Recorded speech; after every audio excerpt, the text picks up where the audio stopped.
ونسلم على رسوله الكريم اما بعد فاعوذ بالله من الشيطان الرجيم بسم الله الرحمن الرحيم ان الذين يؤذون الله ورسوله لعنهم الله في الدنيا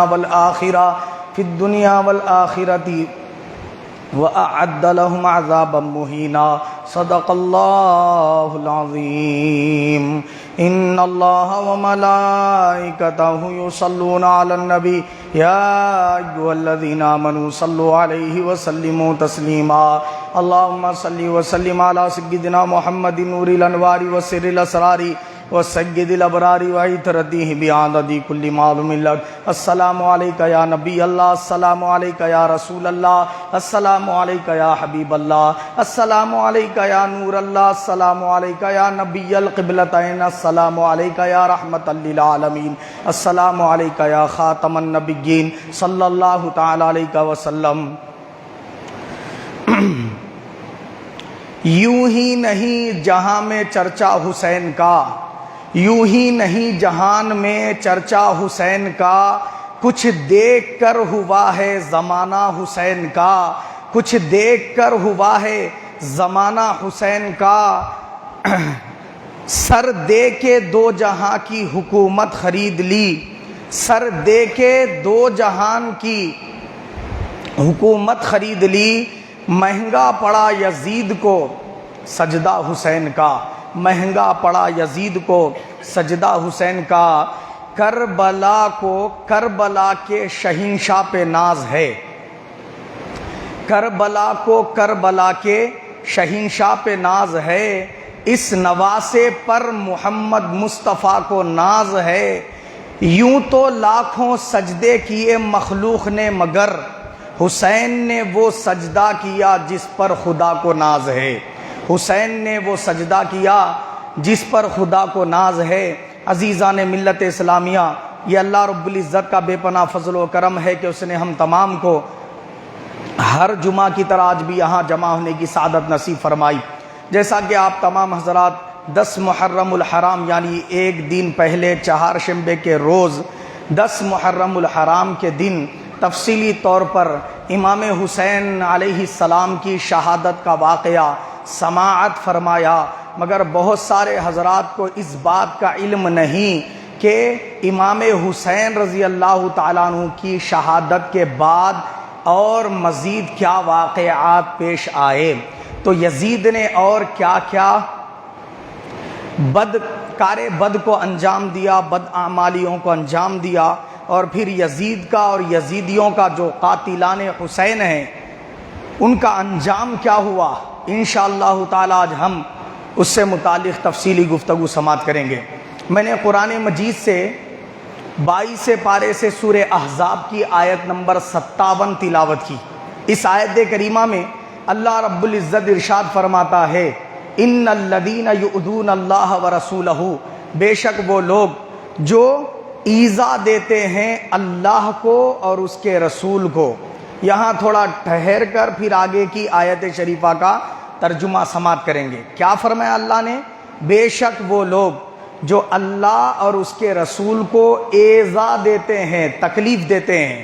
سوال یہ ہے رسول کو ایذا دیتے ہیں، اگر اللہ پاک یہاں سے بات اسٹارٹ کرتا، شروع کرتا اور اسی پر ختم کر دیتا تو ہمیں سمجھ میں بھی آتی بات کہ رسول جسمانیت رکھنے والے ہیں، وہ بشریت کے اعتبار سے ہاتھ پیر آنکھ ناک کان دل دماغ وغیرہ یہ اعضاء رکھنے والی ذات ہے، تو لہٰذا ان کو اگر کوئی پتھر مارے تو زخم لگتا ہے، ان کو اگر کوئی جو ہے نا کیا ہے فحش گوئی سے پیش آئے تو ان کے دل پر تکلیف گزرتی ہے، کیا دماغ پر ٹینشن ہوتا ہے۔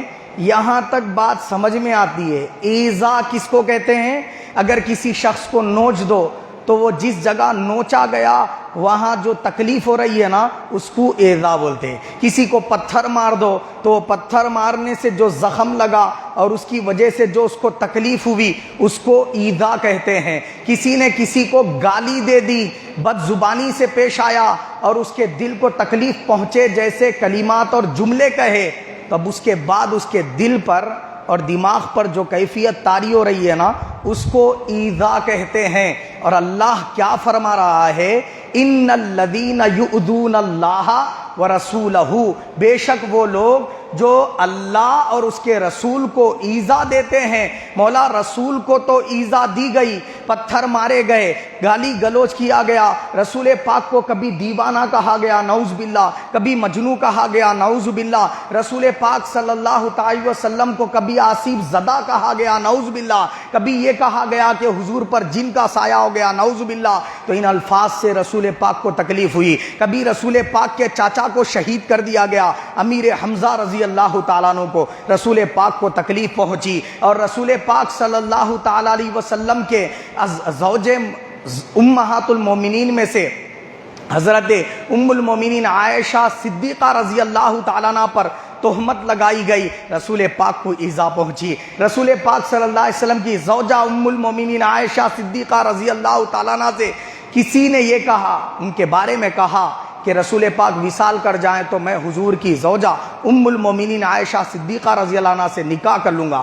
یہ بات رسول پاک کو پہنچی تو آقا علیہ السلام کو تکلیف پہنچی۔ تو اس سے پتا چلا کہ رسول پاک تو جسمانیت والے ہیں، دل اور دماغ والے ہیں، ہاتھ پیر والے ہیں۔ آقا علیہ السلام کو اذیت پہنچنا یہ ناممکن نہیں ہے، ممکنات میں سے ہے، مگر اللہ تو جسمانیت سے پاک ہے، دل اور دماغ سے پاک ہے، اس کی ذات تو جسم اور جسمانیت والی ساری کیفیت سے پاک ہے، اسے کیسے ایذا ہو سکتی ہے؟ تو اللہ پاک یہ بتا رہا ہے کہ میری ذات تو جسمانیت سے پاک ہے، مگر خبردار اے ایمان والو، یہ بات اپنے ذہن نشین کر لینا، میرے مصطفیٰ کو میری ذات سے جدا مت سمجھنا، ان کا تعلق، ان کا کنیکشن، ان کا ربط میری ذات سے ایسا ہے کہ تم ادھر پتھر مارو گے، تکلیف مصطفیٰ تک محدود نہیں رہے گی، مجھ تک پہنچ جائے گی۔ تو رسول کو تکلیف پہنچانا مجھے تکلیف پہنچانا ہے،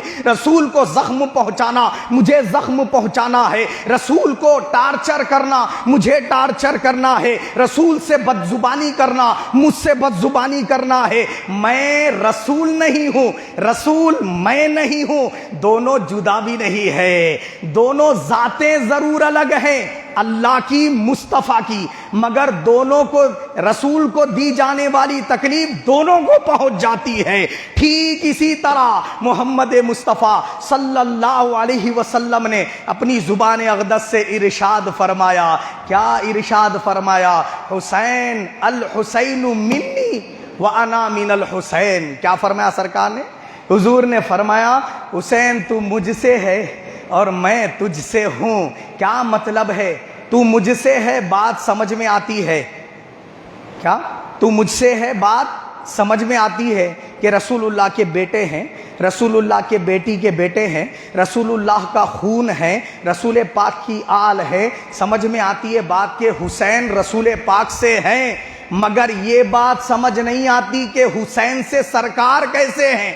تو آقا علیہ الصلوۃ والسلام یہ بتانا چاہتے ہیں کہ لوگوں آگے میری امت میں سے حسین سے نفرت کرنے والے ہوں گے، حسین کے نام سے چڑھنے والے ہوں گے، حسین پر زخم دینے کے لیے تیر و تلوار اٹھانے والے ہوں گے، امام حسین اور ان کے گھر والوں پر سب وہ ستم کرنے والے لوگ بھی پیدا ہوں گے۔ تو میں انہیں بتا دینا چاہتا ہوں کہ خبردار حسین مجھ سے ہے اور میں حسین سے ہوں، کا مطلب یہ ہے تم حسین کو تیر و تلوار سے زخم دو گے تو وہاں تک محدود نہیں رہے گا، وہ تکلیف اور اذیت مجھ تک پہنچ جائے گی۔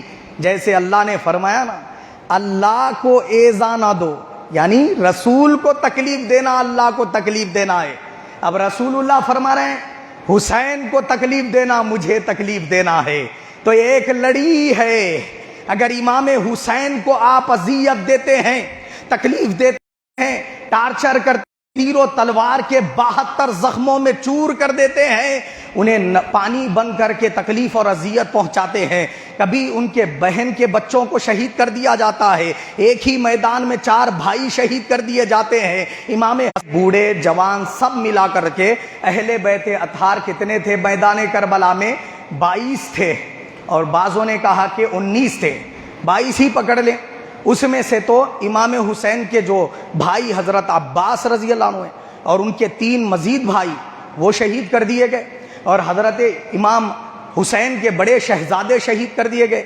دنیا دیکھ رہی تھی نظارہ کہ یہ شہزادے شہید ہو رہے ہیں، زخم کہاں پہ پڑ رہا ہے؟ امام حسین کے قلب اطہر پر۔ وہ نوجوان 18 بیٹے کی نعش کو اٹھا کر اپنے ہاتھوں میں لے آتے ہیں خیمے تک، تو داڑھی اور سر مبارک کے بال سفید ہو جاتے ہیں۔ غم کا کیا عالم ہوگا؟ گود میں ننھے علی اصغر کو شہید کر دیا جاتا ہے، غم کا کیا عالم ہوگا؟ امام حسین رضی اللہ تعالیٰ عنہ میدان کربلا میں آ کر لوگوں سے اعلان کرتے کہتے ہیں کہ اے لوگوں، تم نے میرے بڑے بیٹے کو شہید کر دیا، تم نے میرے چھوٹے بیٹے کو شہید کر دیا، تم نے میرے بھائی کے صاحبزادے کو شہید کر دیا، میرے 4 بھائیوں کو شہید کر دیا، شہید ہی نہیں کیا، ان کے نعشوں پر گھوڑے دوڑائے۔ اے ظالموں، میں تمہیں اب بھی معاف کرنے کے لیے تیار ہوں، اگر تم باز آ جاؤ، مجھ سے معافی مانگ لو اور میری ملاقات یزید سے کروا دو تاکہ میں اس سے ڈائریکٹ گفتگو کر سکوں۔ وہ بولے کہ نہیں، ہم آپ کو یزید سے بھی نہیں ملنے دیں گے۔ بولے کہ آپ یا تو ہم سے لڑو یا پھر اعلان کر دو میں نے یزید کی بیعت کر لی۔ امام حسین رضی اللہ تعالیٰ عنہ نے کہا حسین سر دے سکتا ہے مگر ہاتھ نہیں دے سکتا۔ یہ ضد تھی امام حسین رضی اللہ تعالیٰ عنہ کی، اور ہوا کیا؟ وہی ہوا جو حسین چاہتے تھے۔ ہزاروں کا لشکر تھا، روایتوں میں آتا ہے 22,000 کا لشکر امام حسین کے 72 افراد کے مقابل تھا۔ 22,000 کا لشکر۔ ابن زیاد نے اور شمر العین نے یہ اعلان کیا اپنے لشکر میں کہ ہم 22,000 بھی ناکافی ہوں گے، اور مزید لشکر میں اضافہ کرنے کے لیے لیٹرز لکھ کے آزو بازو کے لوگوں کو بلاؤ اور ہمارے لشکر میں شامل کرو۔ تو لشکر میں سے کچھ سپاہیوں نے کہا کہ ہم 22,000 ہے، وہ 72 ہے، کیا ہم 22,072 کو جو ہے نا کیا ہے اریسٹ نہیں کر سکتے، ان پر قابو نہیں پا سکتے؟ تو شمر العین نے کہا تمہیں پتہ نہیں ہے، شیر کے سامنے 1000 کتے بھی ہو تو شیر بھاری پڑ جاتا ہے۔ یہ علی کے شہزادے ہیں، یہ شیر ہیں اور تم کتے ہو۔ بولا انہیں، کیا بولا؟ وہ بھی یہ بات تسلیم کرتے تھے کہ خون مصطفیٰ کا کہیں معجزہ ظاہر ہو گیا تو زمین شق ہو جائے گی، سارا لشکر زمین میں دھس جائے گا۔ اس سے پہلے کہ خدا کی جانب سے کوئی ناگہانی صورتحال پیش آئے، ہمیں حسین اور حسینیوں کو شہید کر دینا چاہیے۔ وہ اجلت کر رہے تھے، 9 محرم الحرام کی رات میں ہی حملہ آور ہونے والے تھے، مگر امام حسین رضی اللہ تعالیٰ عنہ کے بھائیوں نے ڈیروں کے خیموں کے اطراف میں منجنیق کھود دی۔ کیا کی؟ خندق کھود دی اور اس میں آگ لگوا دی۔ کسی بدبخت نے کہا کہ اے حسین، جہنم میں جانے سے پہلے جہنم کی آگ اپنے ڈیروں کے اطراف لگا رہے ہو، نعوذ باللہ من ذالک۔ آپ نے فرمایا کہ تو کچھ ہی پل میں دیکھ لے گا کہ کون جہنمی ہے۔ آپ کا یہ کہنا تھا اے اللہ، اس نے مجھ پر یہ تہمت لگائی ہے، تو دکھا دے اسے کہ جنتی کون اور دوزخی کون ہے۔ پل بھر میں اس کا گھوڑا جو ہے نا کیا ایسا اچھلا کہ وہ پشت سے سیدھا اچھل کر آگ میں گرا اور واصل جہنم ہو گیا۔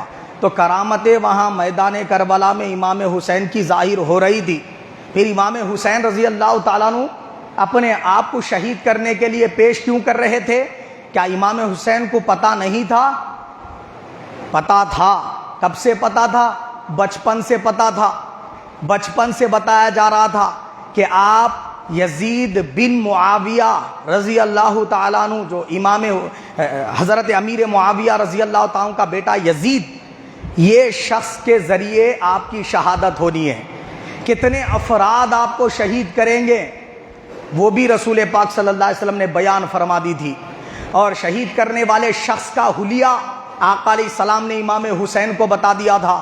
سب کچھ جانتے تھے امام حسین، اور امام حسین کس مقام پر شہید ہونے والے، وہ جگہ کی مٹی سرکار نے پہلے ہی دے رکھی تھی اپنے گھر والوں کو، حضرت ام سلمہ رضی اللہ تعالیٰ عنہ کو، اور یہ فرمایا تھا کہ حسین جس دن شہید ہوگا یہ مٹی سرخ ہو جائے گی، سمجھ لینا میرا بیٹا حسین شہید کر دیا گیا ہے۔ صحابہ میں حضرت ابو ہریرہ رضی اللہ تعالیٰ عنہ وہ صحابی ہے جنہیں آقا علیہ السلام نے یہ سارے فتنوں کی خبر دی تھی، اور وہ بیان کرتے پھرتے تھے صحابہ اکرام میں، میں جانتا ہوں کون سی ہجری میں کیا واقعہ پیش آنے والا ہے، اگر میں بتا دوں کون کون اس میں وہ فتنے مچانے میں کیا ہوگا، اپنا کردار اور اہم رول ادا کرے گا، وہ میں جانتا ہوں کون کس کا بیٹا ہے اور وہ کیا کارنامہ انجام دے گا، یہ جانتا ہوں۔ کون فرمائے؟ ابو ہریرہ رضی اللہ عنہ۔ مگر بیان اس لیے نہیں کر رہا ہوں کہ فتنے ابھی سے کہیں رونما نہ ہو جائے اور لوگ مجھے کہیں قتل نہ کر دیں۔ حضرت ابو ہریرہ رضی اللہ تعالیٰ عنہ نے دعا مانگی اللہ تعالیٰ سے کثرت کے ساتھ، اے اللہ 60 ہجری سے پہلے مجھے موت عطا کر دے، لونڈوں کی حکومت آنے سے پہلے مجھے موت عطا کر دے۔ یہ کب ہو رہا ہے؟ ابھی امام حسین شہید بھی نہیں ہوئے، اس سے پہلے ہو رہا ہے یہ سب کچھ۔ سارے صحابہ کو خبر دی، مگر کوئی یہ نہیں جانتا تھا کہ امام حسین رضی اللہ تعالیٰ عنہ 61 ہجری میں محرم الحرام کے مہینے میں شہید ہو جانے والے ہیں۔ سب جانتے تھے شہید ہونے والے ہیں، مگر وہی تاریخ کو شہید ہوں گے یہ پتہ نہیں تھا۔ اس لیے صحابہ اکرام امام حسین رضی اللہ تعالیٰ کو روکتے تو تھے، مگر لا علمی کی وجہ سے، خبر نہ ہونے کی وجہ سے ان کے ساتھ لشکر لے کر نہیں چلے۔ آج الزام لگایا جاتا ہے کہ اتنے کثیر تعداد میں صحابہ اکرام تھے، پھر انہوں نے امام حسین کا ساتھ کیوں نہیں دیا؟ یہ تہمت صحابہ اکرام پر۔ 22 اہل بیت اطہار تھے کربلا میں، تو 82 افراد میں سے 72 افراد میں سے 22 کو نکال دو، باقی کتنے بچے؟ وہ سارے کے سارے کون تھے؟ اس میں 11 صحابہ تھے اور تابعین اکرام تھے، صحابہ اکرام کی اولادیں تھیں۔ اس طرح وہ قافلہ 72 کا بنتا ہے۔ اگر وہ 11 صحابہ نہ ہوتے تو بتائیے 72 کی تعداد مکمل کیسے ہوتی؟ تو عزیزان ملت اسلامیہ، صحابہ اکرام نے جتنا ہو سکے امام حسین رضی اللہ تعالیٰ کی مدد کی۔ میدان کربلا میں امام حسین سے پہلے شہادت کا جام نوش فرمایا، اور صحابہ اکرام ہی ہے جو شان اہل بیت والی ساری حدیثیں بیان کرتے ہیں۔ بتائیے حضرت عمر فاروق رضی اللہ تعالیٰ کو کیا شیعہ حضرات گالیاں نہیں دیتے؟ دیتے ہیں، مگر وہ عمر فاروق رضی اللہ تعالیٰ عنہ اگر سیدہ فاطمہ سے نفرت کرنے والے ہوتے تو یہ حدیث بیان ہی نہیں کرتے۔ اگر وہ بیان نہ کرتے یہ حدیث جو سنانے لگا ہوں، یہ کسی حدیث کی کتاب میں نہیں آتی۔ یہ ان کا احسان ہے کہ سیدہ فاطمہ رضی اللہ تعالیٰ عنہ کی شان میں یہ حدیث انہوں نے بیان فرمائی۔ اس سے اندازہ لگا سکتے ہیں کہ وہ سیدہ فاطمہ سے، مولا علی سے، امام حسن سے، امام حسین سے کس قدر محبت فرماتے۔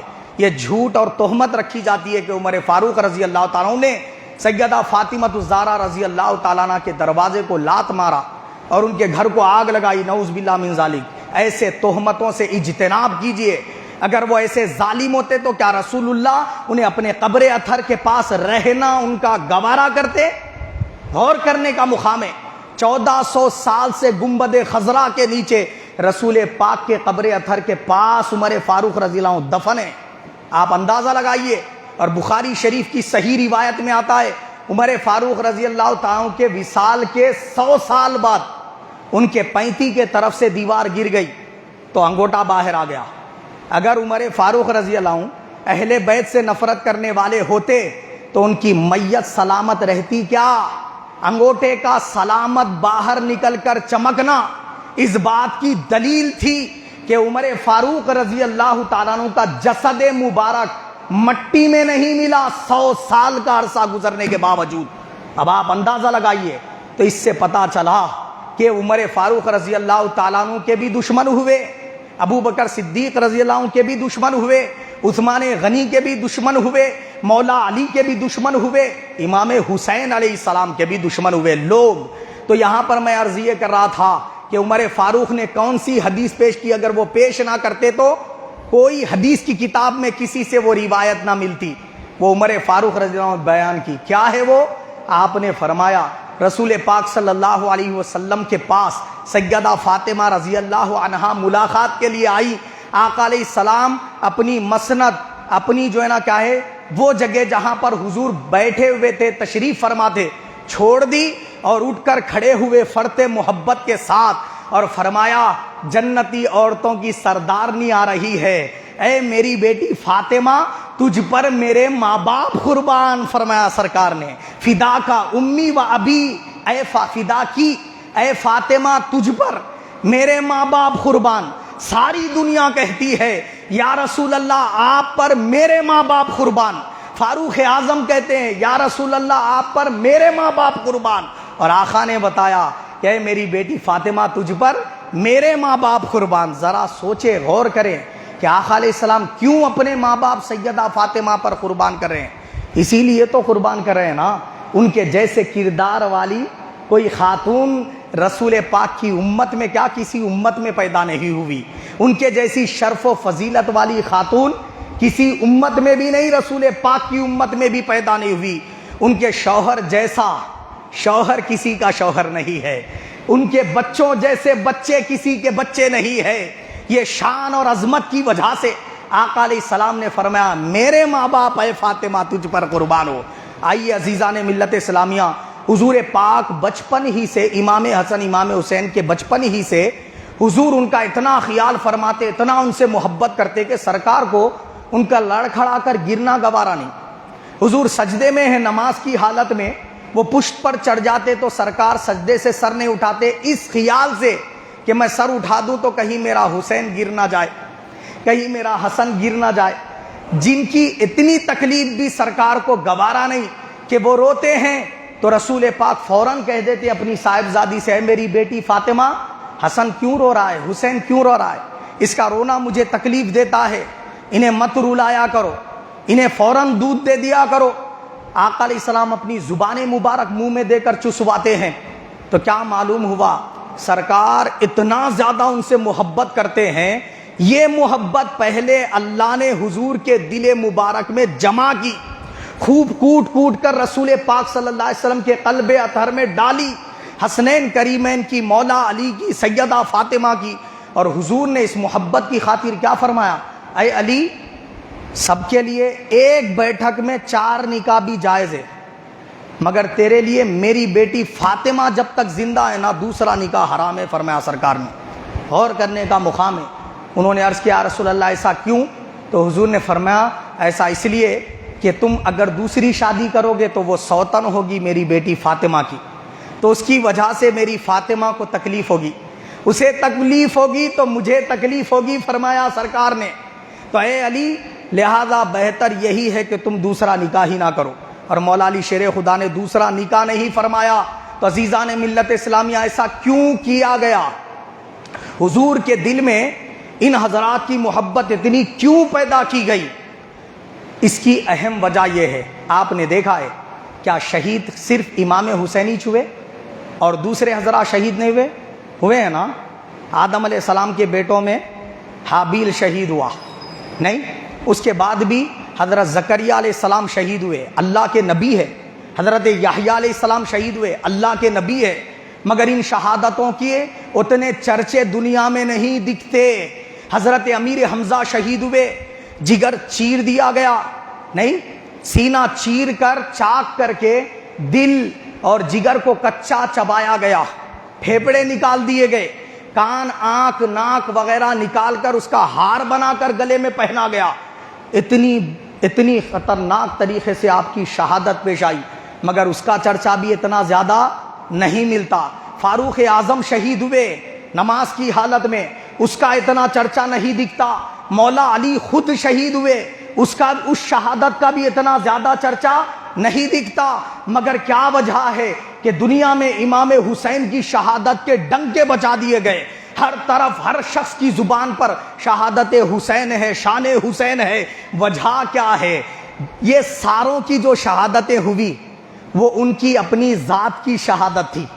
امیر حمزہ شہید ہوئے تو ان کی خود کی شہادت تھی، مولا علی شہید ہوئے تو ان کی خود کی شہادت تھی، حضرت سیدنا عمر فاروق شہید ہوئے تو ان کی خود کی شہادت تھی، شہدائے کربلا شہدائے احد شہید ہوئے تو ان کی خود اپنی ذات کی شہادت تھی۔ مگر اللہ یہ چاہتا تھا کہ میرے مصطفیٰ کے ذات میں 2 شہادتوں کو جمع کر دوں، مگر 2 شہادتیں دینے کے لیے یہ لازم تھا کہ اللہ کے رسول کو 2 بار موت دی جائے، اور یہ اللہ تعالیٰ نے پہلے ہی اعلان کر دیا تھا کلو نفسین ذائقۃ الموت، ہر جان کو ایک ہی بار موت کا مزہ چکھنا ہے، تو خلاف قانون الہی ہو جاتا۔ تو اللہ پاک نے کیا کیا، اپنے محبوب صلی اللہ علیہ وسلم کے قلب اطہر میں حسن و حسین کی محبت ڈالی، پھر انہی کے خون سے یہ دونوں کو پیدا فرمایا سیدہ فاطمہ رضی اللہ تعالیٰ عنہ کے ذریعے سے، اور یہ دونوں کے اندر شبیہ مصطفیٰ کو داخل کر دیا۔ امام حسن سر سے لے کر سینے تک رسول پاک کے مشابہ تھے، سینے سے لے کر قدموں تک امام حسین رسول پاک کے کیا ہے بالمشافہ تھے، اور رسول پاک صلی اللہ علیہ وسلم کے شہزادے امام حسین رضی اللہ تعالیٰ عنہ، رات کی سخت تاریکی میں آپ کا سر انور چمکنے لگتا، آپ کی کبھی کوئی تہجد قضا نہیں ہوئی، آپ کی کبھی کوئی تکبیر اولیٰ فوت نہیں ہوئی۔ امام صاحب اللہ اکبر کہتے 5 نمازوں کے لیے، رسول پاک کے شہزادے امام حسین اسی وقت تکبیر کیا ہے معلوم ہے باندھ کر جماعت میں کھڑے ہوتے تھے، کبھی تکبیر اولیٰ فوت نہیں ہوئی۔ جس گاؤں یا جس شہر یا جس محلے میں آپ موجود ہوتے، وہاں کا کوئی جنازہ ایسا نہیں جو امام حسین نے نہ پڑھا ہو، تو کبھی آپ کی نماز جنازہ فوت نہیں ہوئی۔ اور امام حسین رضی اللہ عنہ راتوں کو شب دار رہنے والے، کثرت سے دن میں روزے رکھنے والے، اور امام حسین وہ ہیں کہ جن کے بل بوتے پر 1400 گھرانوں میں راشن ڈلوایا جاتا تھا۔ کس کے پیسوں سے؟ امام حسین رضی اللہ تعالیٰ عنہ کے پیسوں سے۔ اخلاق کا یہ عالم کہ امام حسین دسترخوان پہ تشریف فرما ہے، پیچھے سے خادم سالن شوربہ لے کر جو ہے نا کٹورے میں آیا، اور وہ مٹی کا پیالہ تھا، ہاتھ سے چھوٹ گیا غلطی سے، امام حسین کے سر انور پر ٹوٹ گیا، اور سارا شوربہ گرم گرم امام حسین کے چہرے انور پر آ گیا۔ آپ نے کیا فرمایا؟ امام حسین رضی اللہ تعالیٰ عنہ نے اس شخص کی طرف صرف دیکھا، وہ خادم نے فوراً کہا والکاظمین الغیظ، اے امام حسین اللہ کے محبوب بندے غصے کو پی لیتے۔ امام حسین نے مسکراتے ہوئے کہا میں نے غصہ پی لیا۔ اس نے کہا والکاظمین الغیظ والعافین عن الناس، غصہ پی لیتے نہیں، اللہ کے محبوب بندے لوگوں کو معاف کر دیتے ہیں۔ وہ خادم بھی خادم حسین تھا نا، امام حسین کا غلام تھا، اس کی بھی تربیت قرآنی ہوئی تھی۔ اس نے کہا والعافین عن الناس، لوگوں کو معاف کر دیتے ہیں۔ امام حسین نے کہا جا میں نے تجھے معاف بھی کر دیا، میری غلامی سے آزاد بھی کر دیا۔ اس نے کہا واللہ یحب المحسنین، اللہ احسان کرنے والوں سے محبت کرتا ہے۔ امام حسین نے کہا اب جا کر شادی کر اور آزادانہ زندگی بسر کر، اب جب تجھے راشن کی ضرورت ہو ہر مہینہ مجھ سے آ کر خرچہ لے جانا۔ آپ نے دیکھا زخم بھی دیا ہے اس نے، اور امام حسین سے عطا بھی لے رہا ہے، امام حسین سے خزانے بھی لے رہا ہے۔ یہ اخلاق کا عالم ہے۔ ایک خاتون نے امام حسین کی مہمان نوازی میں اپنا بکرا ذبح کیا تھا، ایک بکری کا چھوٹا سا بچہ تھا، وہ ذبح کر کے مہمان نوازی کی تھی امام حسین کی۔ وہ مدینے سے باہر کہیں رہتی تھی، اس کو جو ہے نا کیا معاشی بحران ہوا، مدینہ تشریف لائی۔ امام حسین رضی اللہ عنہ نے دیکھا تو فرمایا مائی کیا تو وہی نہیں ہے کہ جس نے میری فلاں وقت مہمان نوازی کی تھی؟ اس نے کہا کہ ہاں میں نے پہچان لیا۔ امام حسین نے فرمایا یہاں کس لیے آئی ہو؟ اس نے کہا کہ معاشی بحران ہے، سوچا یہاں کچھ کاروبار کچھ جو ہے نا کیا خرید بیچ لوں تاکہ جو ہے نا معاشی حالات ہمارے درست ہو جائیں، میں میرے شوہر کے ساتھ آئی ہوں۔ امام حسین رضی اللہ عنہ نے اس کو اپنے گھر دعوت دی، اور دعوت دے کر ایک بکرے کا بچہ ذبح کر کے اس نے مہمان نوازی کی تھی۔ امام حسین نے اس مہمان نوازی کے بدلے اس عورت کو 200 بکرے انعام میں عطا فرمائے، اور پھر 2000 درہم اس دور کے اس کو عطیہ عطا فرمایا۔ اب آپ اندازہ لگائیے، یہ مہمان نوازی کا عالم ہے۔ کیا یہ حسین دولت کے لالچی ہو سکتے ہیں؟ کیا یہ امام حسین کو تخت کا لالچ ہو سکتا ہے؟ کہا جاتا ہے کہ امام حسین رضی اللہ تعالیٰ عنہ تخت کے لالچ میں چل پڑے تھے، نعوذ باللہ من ذالک۔ حج کا مہینہ تھا، حج کر لینے کی ضرورت تھی، مکہ حج کے مہینے میں چھوڑ کر جو ہے نا کیا ضرورت تھی کوفہ جانے کی، نعوذ باللہ من ذالک۔ امام حسین پہ اس وقت حج فرض ہی نہیں تھا، کیونکہ جو حج فرض تھا وہ آپ ادا کر چکے تھے۔ 25 حج آپ نے ادا فرمائے۔ کتنے؟ 25 حج، وہ بھی پیدل سفر کر کے 25 حج امام حسین نے ادا فرمائے۔ یہ امام حسین کا کردار ہے، اور سخاوت اور شجاعت کا کیا کہنے کہ امام حسین کے شہزادے امام زین العابدین رضی اللہ تعالیٰ عنہ کے پاس شمر لعین بدبخت جس نے امام حسین کا سر دھڑ سے الگ کر کے نیزے پہ اونچا کیا تھا، وہ شمر لعین بدبخت جو ہے امام حسین کے قتل کا جب انتقام لینے کے لیے مختار ثقفی نامی ایک شخص لشکر کے ساتھ آیا اور حملہ آور ہوا، تو یہ جو ہے نا شمر لعین بدبخت اپنی جان بچا کر بھاگا۔ اب سفر کی تھکاوٹ کی وجہ سے بہت زیادہ شدت سے پیاس لگ رہی تھی، بہت بھوک تھی، اور وہ سفر کا مارا ہوا، سفر کی تھکاوٹ سے تھکا ہوا، تھکا ماندہ اس نے دیکھا کہ ایک چھوٹی سی جھوپڑی ہے۔ وہ یہ سوچا کہ یہاں پہ جا کے کچھ کھا پی لوں اور یہ لوگوں سے کہوں کہ جو ہے مجھے پانی دے۔ جا کر جب اس نے وہاں پر دستک دی، امام زین العابدین رضی اللہ عنہ باہر آئے، جنہوں نے میدان کربلا میں بالمشافہ دیکھا تھا کون کیا کر رہا ہے۔ اب یہ شمر لعین بدبخت وہاں پر ٹھہرا اور اس نے امام زین العابدین کو بغیر اپنا تعارف کرائے کہ پوچھا کیا پانی مل سکتا ہے؟ حضرت نے فرمایا لگتا ہے مسافر ہو، سفر کی تھکاوٹ سے چور ہو، اندر آ جاؤ۔ اندر بٹھایا، اس کی مہمان نوازی کی، خوب کھلایا پلایا۔ جب وہ جو ہے نا کیا ہے، اس سے پہلے کہ زین العابدین رضی اللہ عنہ مجھے پہچانے، نکل جانا بہتر ہے یہ سوچ کر اٹھ کھڑا ہوا اور جانے لگا، تو امام زین العابدین رضی اللہ عنہ نے اس سے فرمایا یہ تھوڑا پانی ساتھ میں رکھ لو۔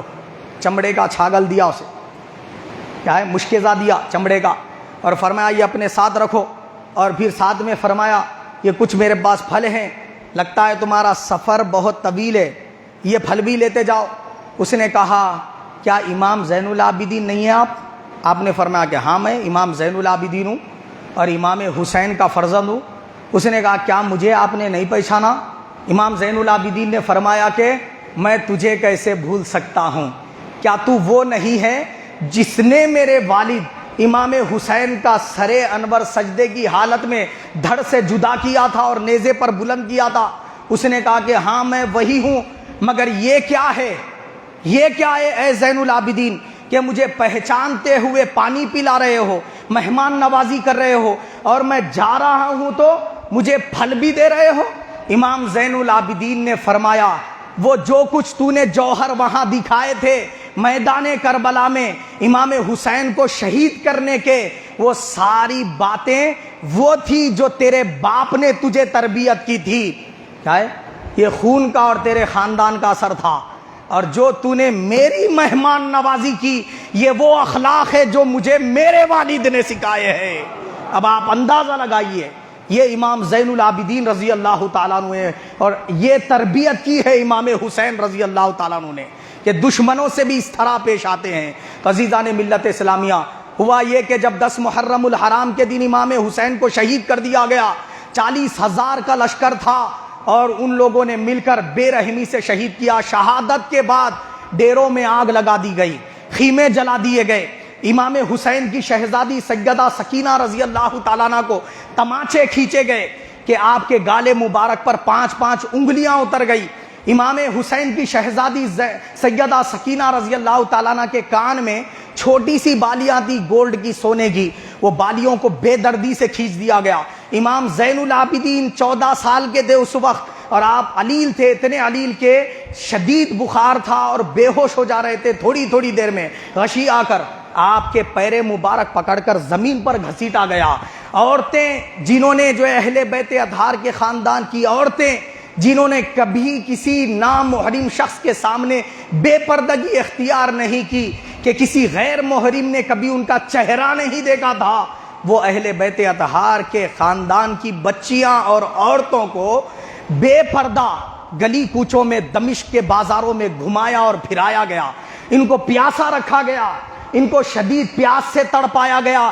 3 دن تک تو کربلا کے میدان میں بھوکے پیاسے تھے، مگر جب وہاں سے چلے تو نہ جانے کتنے دنوں کا سفر تھا، وہ سارے سفر میں بھوکا پیاسا رکھا گیا۔ امام حسین کا سر نیزے پر بلند ہوا اور وہ نیزہ آگے لے کر چل رہے تھے۔ کیا ہوا؟ ایک صحابی رسول ہیں جن کا نام کیا ہے؟ حضرت سیدنا، درود شریف پڑھ لیجئے، اللہم صلی وسلم علی سیدنا محمد وعطرتی بعدد کل معلوم لک، حضرت سیدنا منہال رضی اللہ تعالیٰ عنہ ان کا نام ہے۔ کیا عرض کر رہا تھا میں؟ حضرت سیدنا منہال رضی اللہ تعالیٰ، منہال بن عمر یہ بیان کرتے ہیں کہ اللہ کی قسم میں اس وقت امام حسین کے سر انور کے سامنے تھا، میرے سامنے یہ واقعہ پیش آیا۔ کیا واقعہ پیش آیا کہ امام حسین کے سر انور کے سامنے ایک شخص تلاوت قرآن کر رہا تھا، سورہ کہف پڑھ رہا تھا، اور وہ تلاوت کرتے کرتے سورہ کہف کی آیت نمبر 9 پر پہنچا۔ آیت کیا ہے؟ ام حسبتا ان اصحاب الکہف والرقیم کانوا من آیاتنا عجبا، یہ آیت پر پہنچا۔ معنی کیا ہیں اس آیت شریفہ کے؟ معنی یہ ہے کہ کیا آپ نے یہ خیال کیا ہے کہ کہف اور رقیم والے ہماری قدرت کی نشانیوں میں سے عجیب نشانی تھے، تعجب خیز نشانی تھے اصحاب کہف؟ یہ اس آیت میں بیان ہوا۔ جب اس شخص نے یہ آیت پڑھی، کسی شخص نے، تو منہال بن عمر رضی اللہ عنہ بیان کرتے ہیں سر حسین کو اللہ نے قوت گویائی عطا کر دی، دھڑ سے جدا ہے امام حسین کا سر، مگر آپ کا سر انور گفتگو کر رہا تھا، سب لوگوں نے یہ آواز سنی سر حسین سے، اعجب من اصحاب الکہف قتلی و حملی، میرے قتل کیے جانے اور میرے سر کے نیزے پہ بلند کیے جانے والا واقعہ یہ اصحاب کہف کے واقعے سے بھی زیادہ تعجب خیز ہے۔ یہ امام حسین کے سر انور سے آواز آئی۔ جب یہ آواز سبوں نے سنی، حضرت منہال بن عمر رضی اللہ عنہ قسم خدا کھا کر یہ بات بیان کیے، اور اس کو روایت کس نے کیا؟ ابن عساکر نے تاریخ دمشق مدینہ میں اس کو روایت کیا، جلد 60 صفحہ نمبر 370 پر، اور امام جلال الدین سیوطی نے خصائص کبریٰ میں اس کو بیان کیا، جلد 2 صفحہ نمبر 216 پر۔ تو عزیزان ملت اسلامیہ، اس طرح ہوتے ہوئے یزید کے دربار میں امام حسین کا سر پہنچا، اور سارے شہدائے کربلا کے سر پہنچے، اور اہل بیت اطہار کا لوٹا پوٹا قافلہ وہاں پہنچا۔ امام زین العابدین، بی بی سکینہ، حضرت ام لیلہ شہر بانو علیہم السلام کا جو ہے نا کیا وفد وہاں پر پہنچا۔ سر حسین کو جب یزید کے دربار میں پیش کیا گیا تو اسے، اس بدبخت کو کیا چاہیے تھا کہ وہ اپنے آپ پہ ملامت کرتا، افسوس کرتا، مگر اس بدبخت لعین نے چھڑی لے کر امام حسین کے لبوں پہ مارتے ہوئے کہا کہ میں نے میدان بدر میں جو میرے آبا و اجداد کا علی نے قتل کیا تھا، اس کا میں نے حسین تیری شہادت کے ذریعے انتقام لے لیا۔ جب اس نے یہ جملے کہے، ایک صحابی رسول جلال میں کھڑے ہو گئے، انہوں نے کہا قسم با خدا، اے یزید اپنی چھڑی حسین کے لبوں سے ہٹا دے، اپنی ناپاک چھڑی اور ناپاک ارادوں سے باز آ جا، یہ وہ لب ہیں، میں نے قسم خدا کی کھا کر کہتا ہوں، رسول اللہ صلی اللہ علیہ وسلم یہاں بوسہ دیا کرتے تھے، تو حسین کے لبوں پر اپنی چھڑی نہیں مار رہا، تو رسول پاک صلی اللہ علیہ وسلم کی بوسہ گاہ پر چھڑی مار رہا ہے، اس گستاخی سے باز آ جا۔ اس نے دیکھا کہ لوگ دربار کے اس کے خلاف کھڑے ہو رہے ہیں، آوازیں بلند ہو رہی ہے، اور سب کو جب پتہ چل گیا ہے کہ حسین ابن حیدر ہیں، نواسہ رسول ہیں، اور یہ قافلہ اہل بیت اطہار کا ہے، سب لان تان کرنے لگے، گھبرا گیا کہیں مجھ سے میرا تخت چھین نہ جائے۔ اب اس نے ہیلے بہانے شروع کر دیے، کیا کہنے لگا؟ ارے واقعتاً میں نے حسین کا قتل کرنا نہیں چاہا تھا، یہ ابن زیاد پہ لعنت ہو اور یہ شمر لعین پہ لعنت ہو، میں نے تو حسین کو میرے پاس لانے کے لیے بھیجا تھا، یہ لوگوں نے ان کا قتل کر دیا اور ایسا شہید کر دیا، میں بے قصور ہوں۔ یہ جملوں کو لے کر بعض بدبخت کیا کہتے ہیں کہ یزید بے قصور ہے، وہ کربلا میں تھا ہی نہیں، انہیں تو اپنے محل میں تھا، دیکھو انہیں اقرار کیا۔ ارے آگے دیکھو داستان کیا ہے، کیا وہ یہ اقرار شرمندگی سے کر رہا تھا؟ کیا توبہ کرنے کے ارادے سے کر رہا تھا؟ نہیں، دل میں بغض علی، بغض حسین اس کے ابھی بسا ہوا تھا۔ اس بدبخت نے کیا کیا؟ پھر یہ لٹے پٹے قافلے کو مدینہ بھجوا دیا۔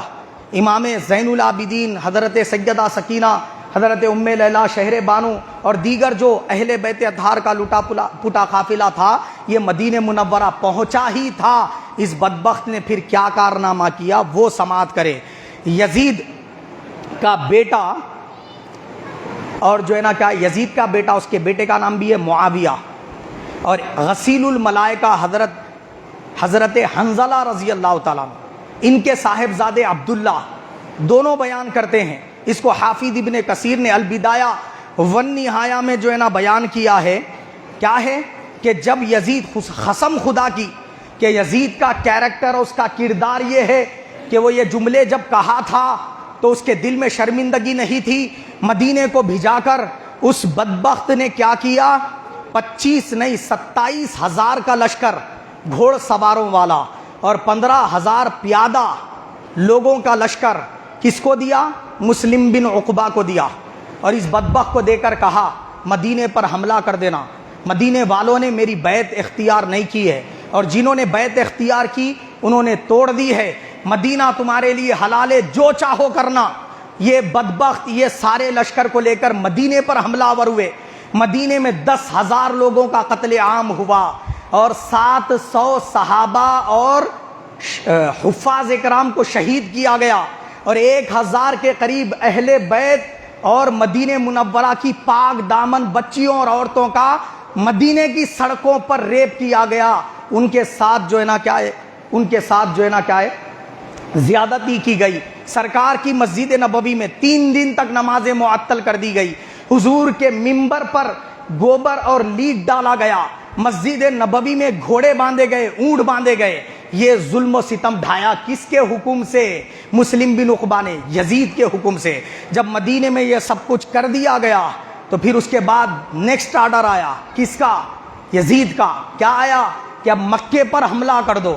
تو گئے مکے پر وہی لشکر والے حملہ کرنے کے لیے۔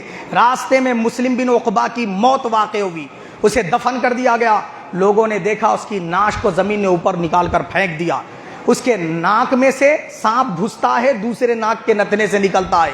یہ لشکر مکے پر حملہ آور ہوا، اور وہاں آگ کے شعلے برسائے، شہر میں پتھر منجنیق کے ذریعے پھینکے، مسجد حرام کی میناریں گر گئی، کعبۃ اللہ کا غلاف جل گیا، اور اس پر حضرت ابراہیم علیہ السلام کے زمانے سے وہ جو بکرا دمبا جو جنت سے اتارا گیا تھا اس کے سینگ رکھے ہوئے تھے، تبرکات تھے کعبۃ اللہ کے اندر، وہ سارے جل کر خاکستر ہو گئے۔ یہ سب کس کے حکم سے ہوا؟ یزید کے حکم سے ہوا۔ پھر مختار ثقفی کھڑا ہوا، اور اس نے اہل بیت اطہار کے اس سارے جو ہے نا کیا ہے معلوم ہے ظلم و ستم کا انتقام لینے کی ٹھانی، اور لشکر جرار تیار کیا اور حملہ آور ہوا۔ اس سے پہلے کہ وہ یزید کا قتل کرتا، یزید کے پیٹ میں پیشاب پاخانہ رک گیا، پیٹ پھول گیا، اور اسی تکلیف کے ساتھ وہ دنیا سے کیا ہے ہلاک ہو کر واصل جہنم ہوا۔ جب وہ مر گیا تو اس کی ناش کو ایسی جگہ دفن کیا گیا جہاں سیسے کا کارخانہ صدیوں تک رہا، اور وہ سیسے کے کارخانے کی جو مین بھٹی ہے جہاں سیسا پگھلایا جاتا ہے وہ اس بدبخت کی قبر پر رکھی گئی۔ اور یزید کے لیے اتنا ہی کافی ہے، یزید بن معاویہ جو یزید کا بیٹا معاویہ ہے، اس نے کہا، کیا کہا؟ کہ میرے باپ نے اس تخت پہ بیٹھ کر نواسہ رسول کا قتل کروایا اور مدینہ اور مسجد حرام کی بے حرمتیاں کروائی، تو میں اس تخت کے اوپر نہیں بیٹھوں گا۔ اب ذرا سوچے، جو اوریجنل نسل تھا نا یزید کی، انہیں یزید پہ لعنت بھیجا، اب پھکٹ کی اولادیں مل رہی یزید کی، انہوں اپنے بچوں کا نام یزید رکھتے پھر رہے اور اتراتے پھر رہے۔ اللہ تمہارا حشر اس بدبخت یزید کے ساتھ کرے، اور ہم کو امام حسین مبارک ہے کہ اللہ ہمارا حشر امام حسین اور امام حسین کے گھر والوں کے ساتھ کرے۔ ہم اس زمانے میں اگر ہوتے تو ضرور امام حسین کے لشکر میں شریک ہو کر یزیدیوں سے مقابلہ کرتے، اور اللہ تعالیٰ نے ہم کو اس دور میں پیدا کیا تو یزید کی پھکٹ کی مفت کی جو اولادیں امام حسین پر زبان جو دراز کرتی ہے نا، اللہ کے فضل سے اس کا جواب دینے کے لیے اللہ نے ہمیں اس دور میں پیدا فرمایا ہے۔